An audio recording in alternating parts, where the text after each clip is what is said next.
It was just like, no, fucking, we don't matter. We are nothing but mere bits of broth. And they're like, shut the fuck up, you soup boy. And then they dump soup on him. Like, you know, they would like pour thermoses of soup at him while he's like studying. I feel bad. You know, he was fucking bullied like crazy because he kept acting like an anime character in the halls. You know what? Fucking Naruto run to classes while being like a junior in college. You know what? That's on it. You know what? I would have poured soup on him too. But he got to the point where he invented bowl pants. he just catch the soup. Yeah. I'm gonna start the episode then. I'm not gonna explain who's inventing bowl pants, why we're pouring soup on someone to require them to get bowl pants, and why that does directly lead to them becoming a demigod, and why this does matter in the multiverse. Look, all I'm gonna say, you know, we're in space. We are in space. Hey, welcome to our podcast. We're aliens. We gotta say that more. Yes. In which, you know, I was on the phone. Well, I wasn't on the phone. I was overhearing spiders on the phone. Yep. And he was scared. Oh. He was scared because of this being. A being that honestly makes Bendy Dan look like a joke. This being that, for all intents and purposes, should not exist. But there's this scraggly ass 20-year-old with moppy blue hair, and we just don't know what to do with him. And he just kind of shows up and gives like passive aggressive advice. It's never bad. It's always it's always eerily accurate advice. That's like directly specific to your very situation, even if it's a situation you didn't have. But he's such an asshole about it. Like, he fucking sucks. Yeah. I'm really gonna have a yes and this bit, but I mean, you just aren't describing the soup pants. Yeah. The scariest guy in the multiverse, who is a character now. Who is, in fact, a character. In our pantheon. In our pantheon. Dr. Soup. We have Crankmore Hoggins. Crankmore Hoggins. Still the funniest name. Still the funniest name we could have come up with. Indeed. Crankmore Hoggins. We got Spider Johnson. Bendy Dan. Soft serve Nathaniel. Who's at the what was the building? It was the Odyssey Fun World. The Odyssey Fun World, yep. Yeah. Which you broke into. And now Dr. Soup. Dr. Soup. Quantum immortal. Yeah. Quantumly immortal. Neat. Neat kid. Quantumly immortal bozo. Yeah. All right, with that, welcome. Honestly, we got to power scale him. We got all of our guys? Yeah. Welcome to Cosmic Concierge, and we're doing power scaling. We're doing power scaling at the moment. That's how we're opening up. How annoying in power? Do we go like cosmic at our universal level, or do we be funny? We be funny about it. Yeah, but I'm trying to think of how to be funny about it. Well, okay. Let's recap their feats. Yeah. Okay. Okay. Crankmore Hogginson. Yep. 8 million hippopotamuses, 800 feet tall. Can't be measured. He cannot be measured. No, 800 miles long. Not feet, 800 miles long. How far away is space from the ground? It doesn't matter. This is what we agreed on in the episode. No, we said 800 feet. We said 800 feet? I thought we said 800 miles. Yeah, we said 800 feet, mostly because, let's see, our space begins about 62 miles. So he is, in fact, the size. He's beyond the observable. He's well above the Carman line. But did we really say 800 feet? We said 800 feet. I can pull up the episode right now, but it's funny. I know, I like it better if he's so tall. Yeah, that's one of my favorite bits in One Piece is Oda's an idiot. And so there's this giant elephant that like people basically use as an island. And that elephant's height has changed so many times from like he's 3 kilometers tall to he's 300 kilometers tall to he's 10 kilometers tall. I think we finally Oda finally is set that he's like about 8 kilometers tall. Okay. Because he's like actively walking above the sea level as an island. Zanusha is his name. Oh, gotcha. Yeah. But I was just Googling real quick while you were saying that. Like a distance of 600 miles out. So from Chicago, right? Yeah. What's a good point? Let's see here. Like halfway through Georgia. Uh-huh. So that's how long about 800 miles is. So if Frank Hawkinson were to lay down, that would be the most of that. Let's see, could reach Texas. Yeah. So from Chicago to Texas. That's how long. Wait, no, because this is 600 miles. So like Chicago to Mexico. New Mexico. New Mexico. I'm checking here. So from Chicago to New Mexico, that's how tall Craig Hawkinson is. So if he just lays down, he destroys most of the continental United States. Okay, that's really like his other than his army of hippopotamuses, that's really his only feat is the fact that he is a giant. And his clothing is what's he leather everything? Yeah, leather everything, including sunglasses. Including the sunglasses. That was an important detail. Let's see. Then we have Spiders Johnson, who has been destroying galaxies. Yeah, he's admitted to like causing suns to supernova. Yep. And we know that Spiders Johnson had 8 siblings of equal power, whom he killed. Indeed, yes. I knew this. I knew this lore beforehand. Yes. This was the lore we established. Yes, and I remember that lore. Yes, and it was very memorable. Dude, I know all of our characters' lore. I bet you know Spiders Johnson lore. I still remember the like 3 weeks leading up to when we introduced Spiders Johnson as a character, when you just kept saying, "Hey, few more weeks till Spiders Johnson," and I went, "What the fuck does that mean?" And you were like, "Just wait, just fucking wait." I thought it was going to be in D&D. Yeah, because we host D&D before we record these, but no, it was a podcast bit. Indeed. Okay, so that's his big thing is that he's able to he's blown up suns and like galaxies and has fought in 8 beings of same level. Bendy Dan doesn't really have a lot of feats other than the fact that he has multiversal travel and a surplus of gear. Yeah, he's like Angstrom Levy from Invincible. Yeah. Where it's like he is in theory able to escape the situation. Yeah. But like it also does because of how he multiverse travels. He does have like Plastic Man level stretchiness. Which is pretty good. Yeah. It's pretty silly. Honestly, my money is not to who do we have left? Dr. Soup. Dr. Soup, and then Soft Serve. And then Soft Serve, who just kind of he was just like an ice cream salesman. He was kind of an ice cream salesman we ran into. Yeah, he just gave like a troglodyte ice cream salesman. Well, why would you call him that? He was like a caveman. Well, I think we just established that he was just kind of following us with his cart, but that was it. I don't know. I imagine he was like a cave dweller. I imagine he was like a normal guy. Now, like, as we were describing, I imagine he was like one of the creatures from The Descent. But like dressed like the ice cream man from the movie Ice Cream Man. No, I was even picturing. It's weird. I was picturing him in like a polo shirt. Like I was not picturing him in any like anything out of the ordinary. He was just kind of a normal guy, where the weirdness from him was his actions, and that he was following us and like throwing shit. Was it shit? Yeah, no, but he said it was soft serve. Yeah, because that was. That's the humor we have. Yeah, yes, that is. Hey, if there's any new listeners, which there has been quite a few. Yeah. Like, oh, let me. I was gonna pull this up. So, for some reason, like absolutely huge spike as of late in viewers. Like that's the probably because of the solo episode. Yes, the solo episode. The solo episode. The solo app. Let's see how well that's doing actually. I have a friend named Ava, and she would you love me like, what did I do? What is this? Do you think this is funny? Is this and funny? I was just like, just listen to it. Just want to listen. Just listen. You know, and if you haven't seen that episode, dude, Claire did a really good job on the solo app. Yeah. I really enjoyed listening to it and editing and being like, what the fuck? What the hell? Because, I mean, again, just go ahead and see. Yeah, go ahead and see. I mean, I guess also Bort, but Bort's literally dead. So yeah. But like, I guess we could theoretically say that because Bort was like doing like garbage truck shot put. Yes, and the visceral, the fucking hatred that fills your voice whenever you say yes and is I can taste it. It feels like every time I have to be like, all right, I did the bit.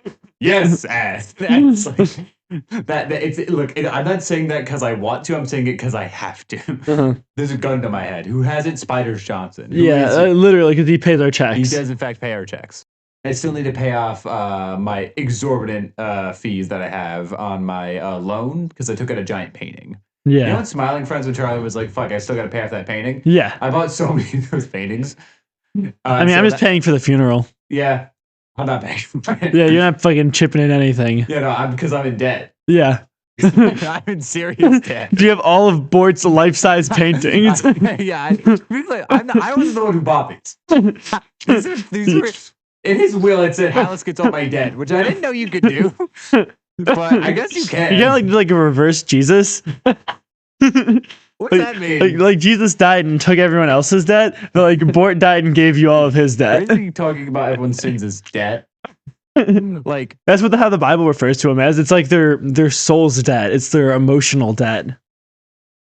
No. Yeah. No, I'm not gonna accept that. I'm gonna go complain to like the big man upstairs. Yeah. We do have his number. Yeah. Shout out that time Jesus was like doing like a talk, and there was this taxpayer, and everyone was fucking kicking the shit out of this taxpayer. And he was short, so he just climbed up a tree, which then probably led to Jesus also climbing up the tree and be like, "Hey, what if we had dinner together?"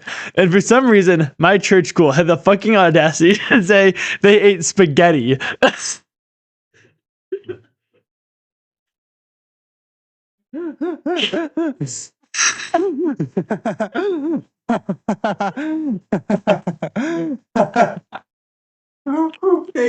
said what? Those two. That's so funny. To picture Jesus as a taxpayer. That's short. It's really important that he's short. A short taxman eating spaghetti. Like ye olden times. Yeah. Big old plate of marinade. Like, was that even like a possibility? Like, could you like get all the stuff for spaghetti there? I don't know. Hold on, let's figure this out. I mean, actually, it's kind of close to the Mediterranean, but not really. Well, it wasn't the Mediterranean. It was in the Mediterranean. Yeah. I wasn't made until the 12th century. Yeah, but think about it. They had tomatoes, they had olives, so therefore olive oil. They had wheat. They didn't have a press. Yeah. And also, like, Italians weren't invented yet. I mean, Rome. Different thing. Yeah. I mean, it is weird. Like, they stole Rome. well, they ate Rome. It's weird. Technically, we got it all links together. See, Italy as a concept, like the language of Italian was a common thing just all throughout the Roman Empire, and then eventually mostly in the peninsula, the Iberian Peninsula. But the big thing about it was that Italy as like a unique cultural identity didn't emerge until the 1930s. Or no, it was before then. Yeah. Whenever Italian, I guess like around Italian unification, because it was just a bunch of individual states that were all forged together by Rome, and then eventually they were the papal states and the whole Roman Empire, that kind of thing. Divided big time between North and South Italy. But like, yeah, a cultural unified Italian identity didn't emerge, kind of like a German identity, until again, like Mussolini, and really just like the unification of Italy, where they were like, we are one people. So yeah, literally Italians weren't invented yet. Before then, you would just say, "Oh, I'm Corsican, I'm Roman, I'm whatever." And like the Romans were a big thing in like Jesus' time. Yeah, that was like the big thing. They did a lot of big stuff. Yeah, like kill him, like fucking kill that guy. Did you watch the Jacob Geller video that came out today? No, I left work, and then I picked you up, and then we've been hanging out. For 9 hours. It's been 9 hours. It's been 9 hours. It's pretty typical. Yeah. But, but that's like over a workshop. I just never thought about that. Yeah, it's about as many hours as I work in a week. I don't know why thinking about that my Catholic school told me that Jesus and a taxpayer ate spaghetti was so funny that it brought me to tears. I don't know why they said that to me. I don't know why the church school said that to me. Why are you doing? Why did they say that? They could have just said they had like a nice meal, because like the whole point was like Jesus was like, hey, forgive taxpayers and stuff, you know, like look at like the context of like why a person might be doing an unsavory job, you know. It's just like, that's like a good lesson. But like, I don't know why they had to like throw in neo-Italians. But I was gonna say, because the latest Jacob Geller video is essentially about spaghetti. No, but it is about. It starts with talking about the game where you play as Jesus, like doing miracles and stuff. It's a really good video. I really enjoyed it. But I mean, much like most Jacob Geller videos, it does like talk about like Jewish identity and that kind of thing, and like, no way, no fucking way, no way. You just opened the fridge behind you and then pulled out a whole ass plate of spaghetti. No way you're eating a cold plate of spaghetti on mic right now. No way you are. This motherfucker. Hold on, I'm taking. Do you have the Instagram? I'm right? so crazy. I'm just gonna take a photo of that. I'm sending it to you. You post the photo I just sent on the Instagram right now. All right. If you're gonna be eating spaghetti in my presence as I talk about my Jacob Geller stuff, all right. I like to do a post after the episode's out. Yeah. But that's like kind of in a nutshell. So I'll do it then. Uh-oh. What? I think you may have said like 4 times. Cum shot. Why does it say what? That's my new thing. What? Oh. Check our DMs. I didn't mean to say. I didn't mean to do that. To be clear, in Claire's DMs is an image of her scooping up a bit of spaghetti 4 times in a row. Oh my god! But sorry, what did you just say? What? With the cum shot? A cum shot. And a donkey dick, too. Every yes and that popped up in my head as like, you can't say that, can't say that, can't say that. The joke's not funny enough. No, that joke's way too not okay to say. I recently got a fucking protege. Yeah? Yeah. For like the 4th time. You say you have a protege a lot. Yeah. But like, is it, obviously, I don't know, you obviously can't name drop them, but like, I don't know. How's that going? I'm pretty good. Yeah, I was once your protege. Yeah, you were. And then now you're my partner. Now I'm your not partner, not romantically, in business. So fucking clear. We do not like each other that way. You will not have sex.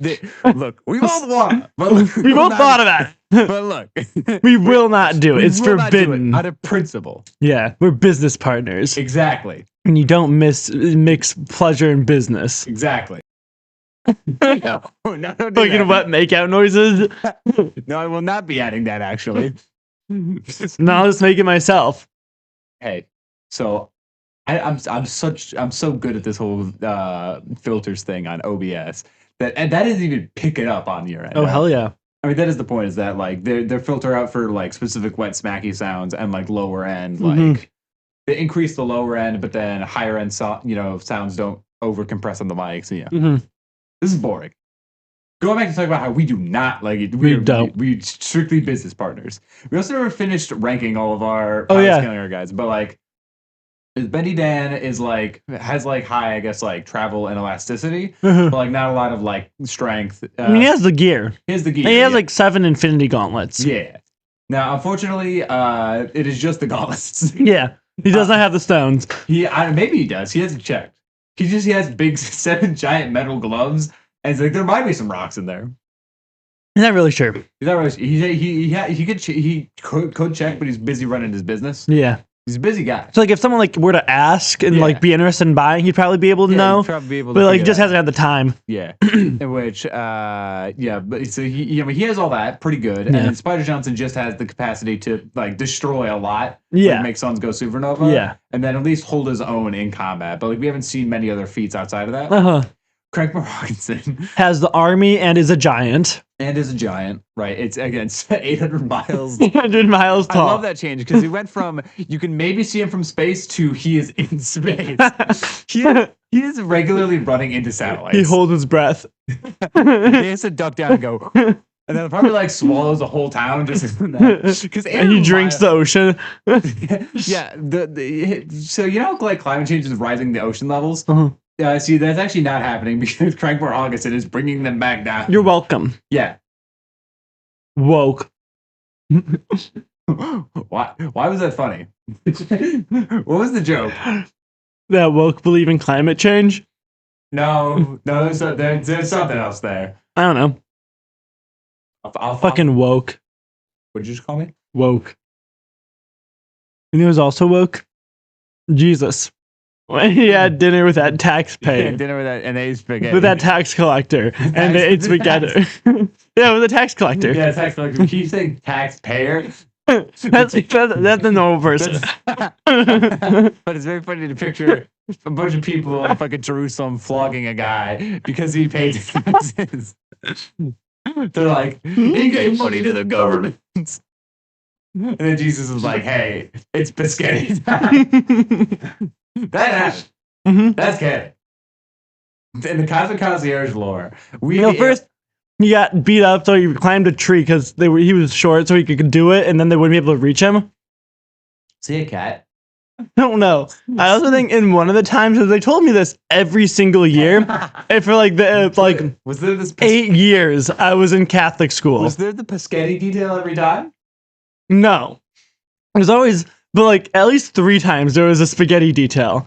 There's also like 2 times where like they said like he threw his shoes at the crowd, and like there's another time where like they mentioned how like the guy like kicked a woman out of her home the day before. And I don't know why they added that. I thought he was supposed to be like a sympathetic guy. What are they doing? I don't know. I feel like they're getting the story a little muddled, probably because it's just like one of those things where it's like, oh, the ancient text said this, and then it's interpretation and just like whatever weird details they just want to throw in that day. Yeah. But like, I will say it was cool because we were explicitly told in Catholic school that dinosaurs did exist in the Bible, because every day in like the setup of like there are this many days was actually like a couple hundred years. So that's kind of how they said it, because like there's literally a time where like he was like, let there just be reptiles, and like, hey, what the fuck do you think those reptiles were? Lizards. Dinosaurs. Dinosaur. Yeah. So if anyone ever tells you that the Earth is actually however many, was it 6,000? Yeah. In the Bible, right? That's wrong. Yeah. There were dinosaurs for a good while. I mean, still, like, if you just look at it, it's like, oh, that's not correct, because like dinosaurs, it is scary how little time we as humans have existed and how long dinosaurs existed. Yeah. Those guys had millions of years. And you telling me they never like invented nuclear warheads? Dumb. Or, all right, crackpot theory. They're so peaceful. No. I was going to go the opposite direction. They did. You want to know why they got wiped out? Big meteor? Nope. Nuclear bombs. The dinosaurs wiped themselves out. And from the ashes rose the best species. The homos. Homo. Yeah, that's right. To any of you human listeners, you're a homo. You fucking homos. But hey, you are like the best of your like planet, I guess. I guess you are like the best species on that rock. So yeah, second to Craigmore Hogginson, but the second best species compared to the echidna. The echidna? Yeah. Yeah. I mean, like they invented warp speed a long time ago. They're part of the Federation. Yeah. Yeah. They just, I forgot about that. I forgot they were from Earth. Yeah. Could be I mean, like, they don't act like it. Yeah, no, they don't. Should we be saying this? Well, there's a lot of Earth-based. Like, we just gained a lot of Earth-based listeners. Should we be? Like, yeah, I mean, it's the truth. Yeah, some people can't like handle the truth. It's the fact zone. Welcome to the fucking truth zone. Truth time with. I don't care what you're feeling. Yeah, no, that's the thing is that every time it's like, there's a man's own podcast, it's like, or like a manosphere thing. Like every time, so they sound like this. Oh. So, the ghost wizards like that. It is the like every alt-right grifter is either a steroid junkie or the most unmasculine. Like this man who would die if you sneezed on him guy ever. Like, I want to put Jordan Peterson in the woods with just like a backpacking backpack and say, hey, follow the map. It's about a 2-day trip. Get to the parking lot. And he would die in an hour. He would that's so generous. He would be dead. So like you give him the backpack. I imagine he just kind of falls backwards and can't lift it up. And then like he's just stuck there. And then like a fucking he like turtles himself. He turtles himself, but like he's just kind of stuck there. And then like one of those like an anteater comes up and just kind of like and then he dies. An anteater? Yeah. Where did the anteater come from? With the woods. like when I was out of the woods, I don't know. Whenever I think of backpacking, I think of the time I went backpacking in New Mexico. It was way funny to think like we dumped him in like the Amazon rainforest. Yeah, no, Amazon. Look, all right, but look, it's a 2-day thing. It's got to be a big area. Yeah, it was a it was like a 5-day backpacking trip in New Mexico. Yeah, it's also probably that when I imagine New Mexico, I'm imagining desert. I'm not imagining like woods. Oh no, we were in the mountains. So that's where there was like a lot of foresty areas. I was imagining, I'm probably just like Appalachia, honestly, in my head. Like just like dropping on one of the trails and being like, hey, figure it out. That's where the book I'm writing is taking place. Oh hell yeah, nice. Yeah, under like the Smoky Mountains. Yeah, the book is in the the. Oh. Are we allowed to? How much of that are we allowed to keep? No idea. Right. Oh. Hey, Clark. Yeah. I hope this comes out Tuesday. I gotta know by then. And if it doesn't come out Tuesday, just know it's because I failed. Well, it's not going to be out for a long time. This episode. Not saying you have to write your book by Tuesday. I mean, I wouldn't. Yeah, no. I still haven't written part 2 of my Creepcast story. I wanted to finish 2 months ago. Which I'm still gonna get feedback for part 1, but like, yeah. I'll start bullying people about that later. Yeah. But yeah, do you want to get? Do you want to finish? I guess power scaling and then get into the topic I wanted. Oh fuck yeah! But I mean, Spider. What was that? Yeah, you heard that too, right? Oh. I mean, is that just the thing that's currently wearing? It'd be like the humidifier. Yeah. I don't like that. I don't like it either. I don't like that. Yeah. As a certified schizoid, I don't like it.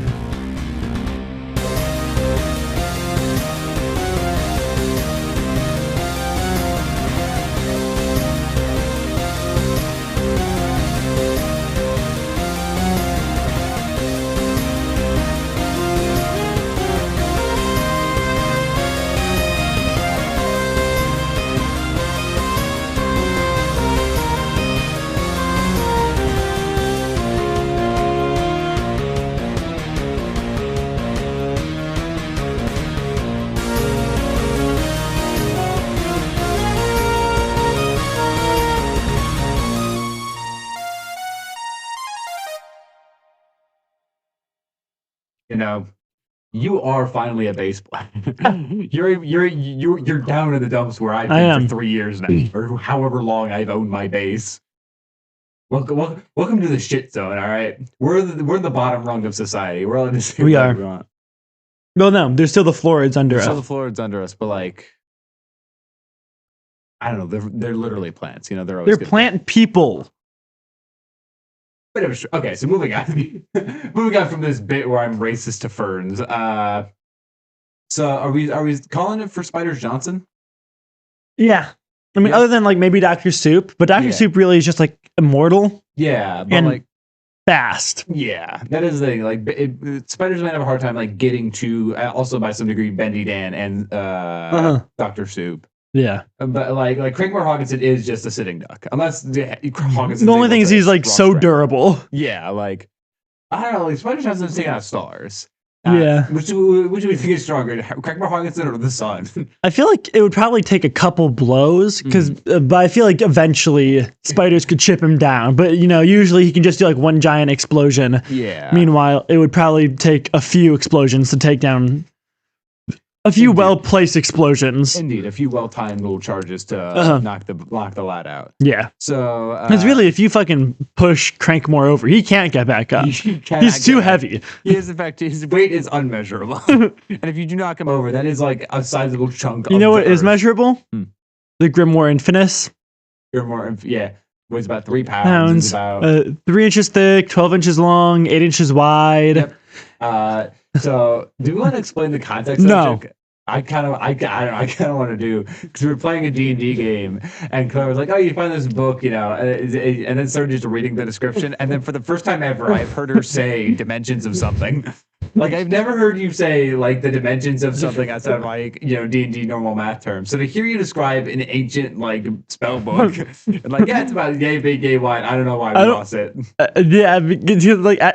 That's just, I was just reading word for word the description. But like it sounded like you were just coming up with it. And so I just thought like, that's just because I don't know how to read well. So I was like kind of looking up at you guys for like public speaking rules. And I was also like, I don't have it memorized. I have to like look down to read. So like looking back, I was just kind of like fumbling with my words. So you were just kind of making shit up. Yeah, because I was like, I need to like get this right, but also I don't want to like be looking at my computer because that's like just not good speaking. Yeah, it's rude. So it was like just kind of glancing down. But yeah, the yay game. I don't know. Anyway, not important. Yeah. The thing is, we're 34 minutes into this episode, and finally, I mean, we're technically a little less because like the beginning few bits we're talking about D&D stuff we can't discuss. Yeah, I know we could do. I don't know. Dr. Soup. Dr. Soup. I feel like Dr. Soup is a character. Yeah, Dr. Soup's a character now because you really like this. Do you want this fucking neat kid? This neat who was created on accident because of a joke I came up with on the spot a year ago. Yeah, that campaign was a year ago. Like, if you'd have told me ago that Dr. Soup would be relevant. Anyway, but literally, it was because like what's the original name? Like Curd. Yeah, Curd. Curd. That was the original name, but Dr. Soup is so much better. Yeah, because it originally started in a space game where this kid was just like the most fucking young Sheldon ass character. We all ran through the dungeon so fast because I didn't know how to build dungeons. Yeah. So there's like this fucking young Sheldon ass kid, and he goes to like this room and he's like, I'm the doctor because I have a PhD because I got a PhD in the apocalypse. Yep. So he's like, so he goes in, the AI is like, what is your name? And he's like, Dr. Super Awesome Curd. Hello, Dr. Soup. And then I remember very little else from that game other than that. Yeah. That is the big takeaway I remember you kept me like, you guys should go and get the lightsaber. And we were like, we don't want to get the lightsaber. And then like I remember being like, yeah, I should go at this. And then I let y'all bully me into letting y'all use an ability that you really shouldn't have used. It was the one where you Red took over half of the boss's like tentacles or whatever. Yeah. And it's like, that's not how that worked at all. Because we're like, oh, this and that. Yeah, had the boss fight gone as intended, y'all would have died. Yeah, y'all should have died. Because I mean, like, it was mostly supposed to be one, but none of that's important. Yeah. Apart from apocalyptic space game, which brings us very forcefully onto Iron Lung, which I've seen, and we're finally both of us have seen. We're finally talking about it on the podcast. It's so good. It's so good. It's so damn good. Marky Mark excelled. Don't say Marky Mark. Why? Because that's Mark Wahlberg's nickname. Oh, what? No. Yeah. No. Yeah, Marky Mark and the Funky Bunch. That was his band. No, you're making that up. I'm not. No, you're lying to me. No, that's not true. No, look it up. No, I will not look that up. Clay, I will not be looking that up. Yeah, Marky Mark and the Funky Bunch. That is a lot. I'm not looking. Hold on. Yeah, Marky Mark and the Funky Bunch hip hop group. What the fuck? Yeah. There are so many pictures of Mark Wahlberg shirtless. Why is this real? It was the 90s. But I don't want to do this anymore. Let me go home. All right, bye-bye. All right.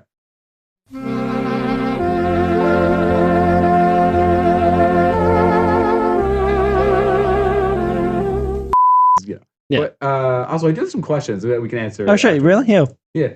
But I bothered some friends and other. First Iron Lung. So good. I have so many thoughts, but also I can't pick a single one to start with. Other than it's very good. It was the best cosmic horror. Yeah. Like in terms of like live action, like sort of depictions, right? Like obviously, I haven't seen like all of them. Like I know the Color Out of Space movie with Nick Cage was bad. It was abysmal. It was purple. The Color Out of Space. That's what they did. That was the conclusion. Indeed. Honestly, I think it's pretty spooky though. It's a pretty spooky color. Yeah. So, I mean, for one, just kind of going over a lot of stuff I've seen online. I've been stewing in myself. So the anglerfish, which the community I believe has named Ellie, because it's an eel. Yeah. Is we were kind of discussing this before too. Like, is either like the amalgamation of all the remaining humans, and then also like the ocean itself. Yeah. To discuss it in D&D terms, the blood is alive and the fish is its acting servant. All of that is a great old warlock. Well, the light, we were actually discussing this before. I don't think it's like a Cthulhu. Like it's definitely an unknowable god type deal, right? But that doesn't necessarily seem like malevolent. It seems like, I think it seems almost like childish. the way it's described. What's your thoughts? I want to hear more about the childish part because I didn't really see that. So essentially, it's a lot of it is obviously extrapolated from the line. A god like sees us through a pinhole and thinks it understands everything. Yeah, and that a god that has immense power over the universe is looking at us from some other realm, and then sees like an ocean of blood and no stars or whatever, or like has this idea of reality that is essentially what the quiet rapture would lead to. Yeah. That's like, hey, like, oh, like the stars aren't a thing. There's only like those ships, these moons, and this blood ocean, right? That is the primary thing with that the eyeball, that this otherworldly patron sees. And then the sort of childish part is the best scene of the movie, hands down. The first time, I think we should. This is obvious spoilers. But like when the light/blood first starts like streaming through into Simon's thing, and then the exchange of I see you, agreed, and then Simon quote, wakes up in the blood ocean, sees the giant eyeball while bound, that kind of thing. Like from what I've seen online and kind of what like at least our very D&D viewed of it, what I think of it is that Simon essentially was making like a pact, right, with that warlock, right? He's a swashbuckler. He gained a few levels in Fathomless World or Celeste. I don't know what the other god will be because it doesn't necessarily seem like an evil Cthulhu. I would say the ocean itself is fathomless. Ocean itself is fathomless, but that's not what he was making the deal with. He was making the deal with the god. Yeah. Right? Like the eyeball, the light, whatever you want. Yeah, in that case, I would probably say there's Celestial Great Old One. Celestial Great Old One. But like Great Old One in like the way of the Elder Gods. Yeah. Which like the more I look up the Elder Gods, the more it's like, oh, this is just like some other guy trying to like sort of rationalize it. And it's certainly cool lore. That's like, I don't know. I consider the OG Cthulhu, Lovecraft stuff to be like separate thing, and then that's like the fan fiction that's pretty neat, but also separate thing entirely because the notion of the elder gods kind of goes against it inherently, but also does lead to some funny stuff where it's like, oh, like Cthulhu has like a good brother or like an opposite that's the same as him, but he's the same large cosmic entity that's bad. Or like unknowable to the human eye. So even if you see him, you still go crazy. Like it doesn't matter if it's Cthulhu or his good brother. Like these are giant eldritch gods that destroy the human mind, and which it's the same vein for the light in the movie. And like, I'm trying to think like because there really is no like obviously comparable D&D pact thing because in D&D the gods are people. Yeah, which is one thing I will say about it. Like the movie captures eldritch horror so well that I was like, oh yeah, like I like wish I could emulate more of that in my games with some of my gods. I mean, that's something I'm really looking forward to in Zeb's game because I made my patron very much so inspired off of that, and I'm really hoping Zeb kind of follows through with that assignment. Indeed. I have faith. I have high hopes. Yeah. I believe he can. Yeah, and which do you want to describe after the I got hit because me and him saw Iron Lung, and then Zeb immediately messaged Claire over there. So the day before Zeb saw Iron Lung, I was telling him all about like Rapture and BioShock because like my character kind of was like from this, kind of clockworky steampunk town, run by mad scientists who would definitely, like, if shit hit the fan, would make a Rapture-esque city. Yep. In which the campaign starts with, shit hitting the fan. It's big time. So, I was telling Zeb about, like, how, I think that would be kind of a cool thing. And he was like, yeah, I can definitely do that. And then, I have an idea. Yeah, I was like, okay, yeah, I have an idea. And then you got out of Iron Lung and messaged me, I have a better idea. It's like, oh no. Yeah. That's I'm looking forward and to then I got a slightly more information actually. Oh, fun. So we can cut this, I guess, if you want to hear it. Yeah. Oh, all right, we're good. So, but I'm very much looking forward to that. Yes. Train of thought, lost it. But Epi. I'm so glad it was still as bad as I remember. He helps kids all day. I wish they kind of dabbled more with Happy Epi's ability to see into the future. I'm glad they didn't. I thought it'd be like I kind of wished. I think Happy Epi would be 20 times better if like they made it paranormal. I think Happy Epi would have been 20 times better if they stopped after the first entry. I feel like after the 9/11 they could have stopped. They stopped after the 9/11. That would be perfect. All right, but they kept going. I'm still making my way through that video, but I've When I was younger and into creepypastas more, I was consumed so much. I listened to so many like people just talking about it and just like I was too scared. I kept seeing the thumbnail. I kept being like, I don't know if I want to see that. Blair. Yeah, like, and 12-year-old me was like, I don't know if I want to see that. I don't know if I want that negativity in my life. Yeah. Fuck you, me. Yeah, the fucking Creepcast episode was the first time I ever had experience with Happy App because I kept seeing like the thumbnail when I was little and being like, I don't want to mess with that negativity. I don't want to mess with that negativity. That's some fucking demonic shit. I don't want to deal with it. So, because I was fully aware of like Akbar, like the Akbar story, and like Mr. Widemouth. I knew both of those. What? Yeah. Yeah. What do you mean you didn't want that negativity? I don't know. I saw the thumbnail for Happy Happy. And I was like, I don't know. Either like I don't want that evilness, or I'm too old for this. I'm too old. I'm too mature for that one. So. Both of which are equally funny. Those are equally funny answers. And I both want to continue talking about Happy Appy, how abysmal it is.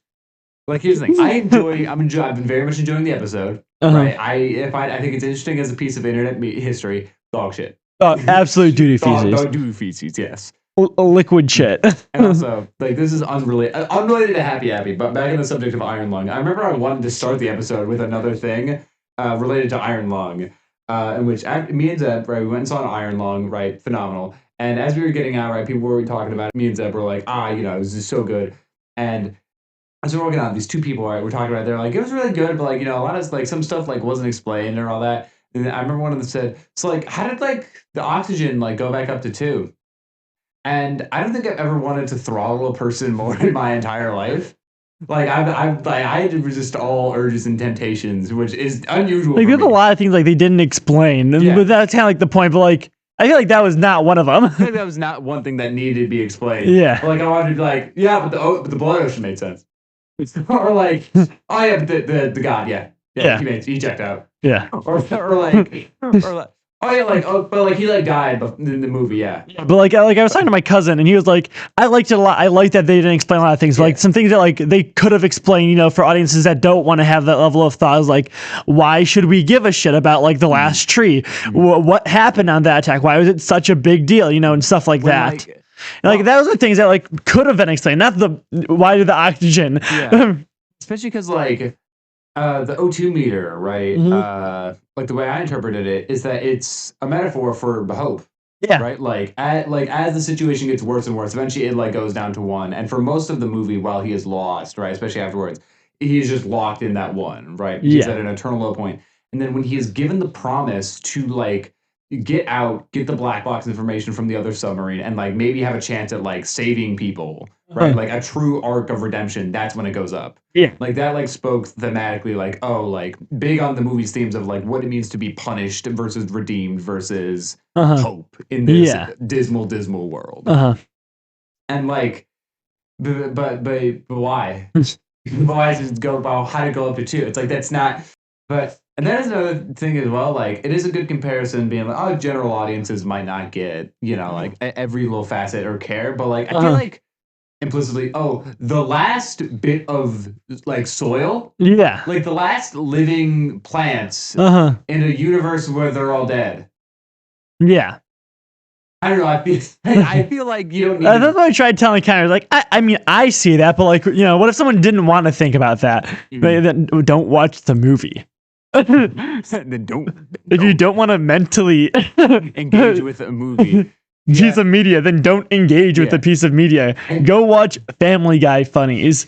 Not even the Family Guy episode, just the funnies. Just the funnies. I don't even think you can mentally process a plot of a family episode. That's a crazy insult.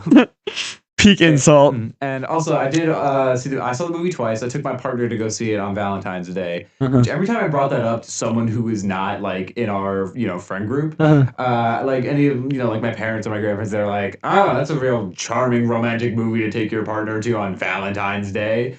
And I looked at him, I was like, you tell me one good romantic movie that's out right now, and 2. You know what I saw on Valentine's Day? I saw The Goat.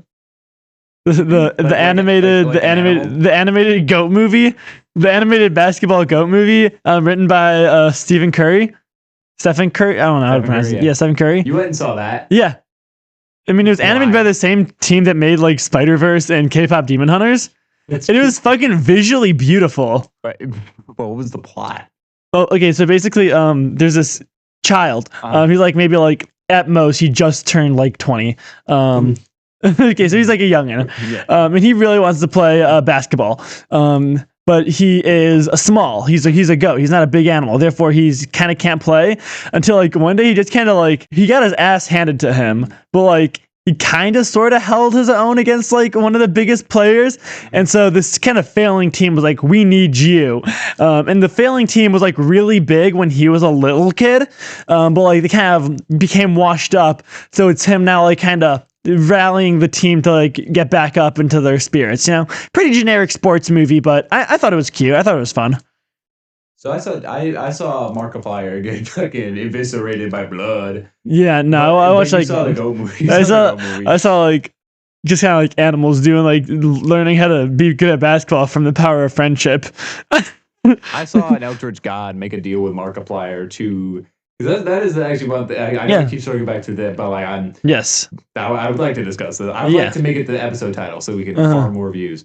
But essentially, fucking words like I think the deal ultimately that was made, right, of the ICU, acknowledge, like it was acknowledged, or something like that. When he's like in the blood ocean, standing before the god, like I think that was him like making a pact to be like, hey, you, the human, you get to live, right? But also, like, you don't get to leave. Yeah. Right? Which is why ultimately, like, he, like, became, like, the new tree at the end. Like, as they were saying, like, when we die, we turn into soil. You're just, like, dirt. Yeah. In the wise words of Christopher Dunn. Brilliant writer. And comedian and computer genius. And guy who definitely doesn't throw like dead mice into an alleyway next to his apartment building. Definitely he doesn't do that. He doesn't do that. But this is such a jumbled mess of thoughts. Oh yeah, I was seeing it with my partner, and I know you said this too. A lot of people said the movie's opening was slow. I disagree. Yeah. Like, I remember you like. What is your take on it though? But like for me, I mean, like, sure, a lot of the opening is like him just kind of sitting in the submarine. But like, yeah, that's the point. No shit. Most of the movie. Yeah, and that like a lot of people are like, oh, it's like for the first half until like he sees the skeleton. It doesn't do anything. It's just him there, kind of just pacing and shit. Though, like when he sees that's like in the first like 10 minutes. Yeah, but like I mean, like again, when he tries to find and it's not there and stuff. Yeah, it's like at the second drop, right? Yeah. In which like I can definitely see like okay, you can maybe like cut a scene or two from the opening to make it a little more tight. But, like honestly, like the opening, it's supposed to feel uncomfortable. Yeah, and also it already to me like feels like with the amount of information that the movie like gives you, like it feels incredibly short. Like but I was talking to my partner about it and they were like, yeah, no, like it felt like for a while until pretty much like after he got lost with the crew or like lost from the crew, like that like first just chunk, which is only like I think like 30 minutes of the actual movie, like felt like an hour, and I was like surprised. It's like it was interesting because on my first watch it felt incredibly fast. On my second watch, I'll admit it did kind of feel like it dragged. For me, it was kind of the opposite. I felt it was faster the second go around because I guess it's because I was also able to process the information much more, knowing it the second time around. And as I was keying into other details, whereas like my first go around, I was just still taking it in and appreciating the movie, right? And so like I was going at it with its pace, but like then all the scenes of like tension hit because I understood the context much more. Yeah, I can see that. But but me and my partner were discussing like I guess like the difference in the way like we watch movies and engage with them. Yeah, because like to me like I was like that was relatively fast because they like in that just first opening I feel they established so much. Yes, like just like even simple throwaway lines like that glass was from Filament Station and then immediately plant that seed and just like this and that like. The amount of backstory that they like hammer in that later gets developed on the more you pay attention to the movie later is, Yeah. And my partner brought up how it's like a visual thing. How like visually until most of the end of the movie. Like it is, you can take any frame from a large chunk of it, and it will blur kind of together. Yeah. But it's like engaging with the themes. I believe is where like I found the pace to be fast. Yes. That was kind of a big thing I heard. Is that like visually, people were complaining about how boring it is, and it's like, no shit. He's in solitary confinement. Yeah, he's in jail. Name one colorful jail. Name one colorful jail. Norway. The whole country. I was gonna say Megamind. Oh yeah, that too. Hey, what do you think that prison was? Metro City. Yeah, where's Metro City? I don't know. Yeah, we don't know. We don't learn this information. They don't discuss it. It's not important. They don't need to know that. Yeah, we don't need to discuss it. Yeah, you don't see anyone talk about how Megamind's a bad movie because they don't explain it. Yeah. Think about the double standards. Think about the double standards. Look, some people just want to see Will Ferrell make more money.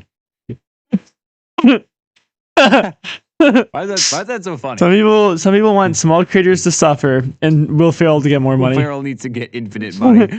He needs to be richer. Hey, all right, my proposal. All right, Iron Lung 2? Huh? Iron Lung 2? Starring Will Ferrell. Starring Will fucking Ferrell. But like they don't tell him. They don't tell him. They just put him in like the James Cameron submarine and just like violently shake it. They just gotta rattle him around and he's in an ocean of blood. They don't tell him though. They kidnap him. Yeah, they just kidnap him. They say you're in the ocean of blood, and then they stop. Then they slowly drain the oxygen and slowly feed radiation. And then have him put a button in front of him that allows him to see the outside world, but also fills him with 900 sieverts of radiation. Well, 900 is too much because Mark was receiving 8 in the movie. Yeah, that compounded over time, and like 17 was the most lethal dose that anyone survived for a significant amount of time on. Yeah, so 900 is, I think, an atomic bomb at that point, which feels fitting for what Will Ferrell did. That being a Blueface, if I didn't make that clear. Yeah. When he was doing Megamind, he did Blueface. No way. What? There's like great white sharks in like by Florida and shit. Yeah. I thought they were only in like kind of like the Pacific. That's cool. And they're kind of all over. But why are we bringing that up? Well, because like with Will Ferrell, I thought, well, if we just like get some great white sharks around him, because like we can't get the big scary monster. So we just like, what if we just like gave a bunch of great white sharks steroids? All right, hear me out. So the light. Oh my God! Wait, no, not sharks. Hippos. Hippo. And the light. Spider Johnson. Spider Johnson. That's good. That's good. That's good. And as he's going through, he just sees the giant legs, the giant, luscious ankles. Yeah, the ankles and feet of Frank Moore Hogginson. I'm picturing him taking the photos and like seeing just like the hippo feet, but like anthropomorphic. It is still Will Ferrell. We can say John C. Reilly's with him too because they're funny together. I like when they're together. So that is actually an interesting premise. A 2-man crew for an Iron Lung. Yeah. It's like one to man the camera and like navigation, and the other one to man the just the steering and stuff. But it's like just their characters in Step Brothers with like boats and hoes. Yep. We should be allowed to make movies. Yeah. Specifically with Will Ferrell and John C. Reilly. And we should be given huge budgets to do it. Yes. Specifically so we can actually put it. So we can use the James Cameron submarine. Yeah, exactly. Did he go to the bottom of the Marianas Trench? No. Oh shit, he went like 7 miles down the Marianas Trench. Oh shit. So about 7 miles? Yeah. And it took him about like 2 hours. Oh my God. Which I don't believe. That seems way too fast. Yeah. Unless bro just like free fell. Yeah. Which like, why the fuck would you free fall? That you're gonna miss all the cool shit. Yeah. I mean, it's mostly ocean. Well, yeah, but like there's like animals. Yeah. Well, it's 7 miles, you say? Yeah. It's about 0.000875% of Crankmore Hogginson's. He saw his big toe. His big toe. And was like, damn. I don't want to go. Maybe he just descended past it really fast. Yeah. Because he fucking took 2 hours, so he didn't even stop and smell the rose. I think he just wanted to see if he could. 2 hours and 7 miles. That's not a lot. That's like, I don't know. If I was in a summer, I'd take my time. It's about 3.5 miles an hour, though. Yeah, that's like at least 7 shacks. I love using just stupid units of measurement. Like for example, so a YouTuber who sadly passed away, Mitten Squad, he was describing he was doing a challenge, Fallout New Vegas challenge, where he like played through all of what was Honest Hearts, the DLC, without taking any damage, right? Yeah. In which he was like, we traveled a long road, and it was about this many miles between New Vegas and Zion Canyon. Or for a better scale, that's about 7 million Cheez-Its. And I want to use, because it's about 1 inch. Yeah. So I'm going to start using Cheez-Its instead of inches as the scale as a unit of measurement. That's about 6 Cheez-Its. It's about 6 Cheez-Its. Hey, how big are you? Oh, about 4 Cheez-Its. How about 18 Cheez-Its, but like stacked like this way, like the flat way. So, hold on, actually, how thick is that in terms of Cheez-Its? If it's like approximately 1 centimeter, we have the universal ruler. Shit. Yo. I'll consult my experts on this. Let's see here. Chat GPT. I'm kidding. I don't use Chat GPT. Yeah, to be clear, we despise Chat GPT, all right? Because it's not real AI, all right? It's not real sentience. I'm a real robot with sentience. Yeah. That is not real. I'm a computer. I'm a computer-y guy. Anyway, would we like to get into questions? Sure. So, I have 3 here, and we'll see how many we get into. All right. Honestly, I think we could just do one. I'm getting a little sleepy. You could just do one? Yeah. I do say one of them is probably going to be real short, so we probably have time for 2. All right. Because I was asking around for questions, right? And for some reason, I was blessed with this very simple one. Who's Henry Heavy Hands? And who is Henry Heavy Hands? Who is Henry Heavy Hands? No, well, he's only the greatest fucking chess boxer this side of the Milky Way. That's right. His hands, they do weigh 2 tons. Oh, yeah. It makes picking up pieces so impractical. No, but when he gets to the boxing part... he just instantly kills him. He decimates. Okay, his trick is to stall for time in the chess piece, in the chess match, and then just fucking clobber. And he's 1 gold every time. 1 gold every time. He has also somehow gotten away with killing every opponent he's Well, that's because they kind of do it different in Jupiter. Yeah. Jupiter has different rules. They do have different rules. Like how murder is okay. Murder is okay. But it's not... Murder is okay, but like... people aren't going to be happy with it. People aren't going to be happy. People are going to go, they're going to be like, you can't do that. But like, you can do that. You're allowed to murder people. Stop you. No one's going to stop you. But they're going to be like, you really shouldn't do that. It's like littering. It's like littering. Yeah. Murder and litter are like basically the same crimes in Jupiter. Yeah. Exactly. Yeah. Jack from Jupiter. It's different. We're here on Earth, where littering is much worse. But Henry Heavy Hands, certified chess boxing champion of Jupiter. Yeah. And also, this does bring up an important lore thing we should probably share with you all. If anyone ever tells you, hey, you want to come with me to Jupiter? Don't go there. Don't do it. They're going to shoot you. Yeah. Or litter in front of you. Or litter in front of you. Whichever one, honestly. Yeah. Or they'll invite you to a chess boxing match in which Henry Heavy Hands may point out into the audience and beckon you down for a match. In which, they will point at you and go, your time has come. For I, Henry Heavy Hands, have decided your time has come. Yeah.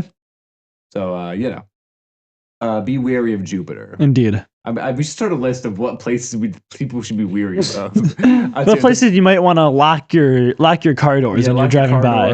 Make sure that you're ready to, give a plan of escape kind of deal. First one. Jupiter. Washington, D.C. Washington, D.C. Why? Because they have like a pedophile in office. They do have a bunch of pedophile elites there. Yeah. So Or, conversely, I have a plan.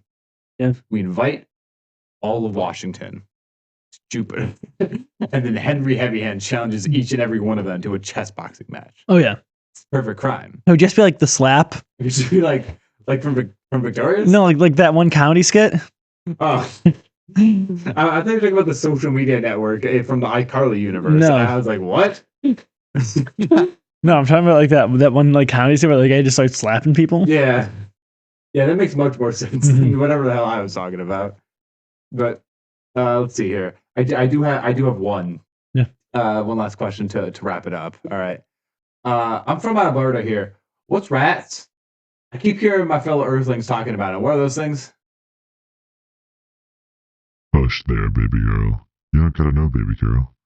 You don't gotta know. You don't gotta know about them. You don't gotta know. Don't worry about it. Don't sweat your pretty little head, my baby girl. Safe, baby girl. You're safe. You're safe from them, baby girl. You're safe from the rats. You're safe from the rats, baby girl. You need to edit this part so our voices are real deep. I love you, baby girl. We put the monster filter on, and they're gonna have to hear all of this even deeper than normal. Oh yeah, baby girl. Baby girl, you're safe from the rats. Sound from all you're safe and sound. You don't need to worry about them rats. You need to think about those rats, baby girl. And then we can just kind of fade off into the outro music. Maybe that's what I've been thinking this whole time. Is slowly it's gonna be a process. That means we're getting louder and louder.